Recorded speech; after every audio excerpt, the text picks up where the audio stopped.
আসসালামু আলাইকুম এভরিওয়ান। কি অবস্থা সবার? সবাই কেমন আছেন? আজকে আব্বু নিজের হাতে চাইনিজ সবজি রান্না করলো। চাইনিজ সবজি রান্না করার জন্য প্রথমে তেলের ভিতর পেঁয়াজ আর রসুনটাকে ভালোভাবে ভেজে নিল। তারপর সেখানে গরম মসলার গুঁড়ো দিয়ে ভালোভাবে নেড়েচেড়ে দিল। তারপর সেখানে পরিমাণ মতো সয়া সস দিয়ে দিল। তারপর পরিমাণ মতো টমেটো সস দিয়ে দিল।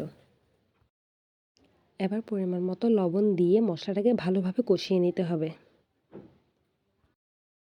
মশলাটাকে ভালোভাবে কষিয়ে নেওয়ার পর তাতে আগে থেকে কেটে রাখা বিভিন্ন রকমের সবজিগুলো দিয়ে দিতে হবে। এবার মশলার সাথে সবজিগুলোকে ভালোভাবে মিশিয়ে নিতে হবে। এবার তাতে 2টো ডিম ভেঙে দিয়ে তা ভালোভাবে মিশিয়ে নিতে হবে।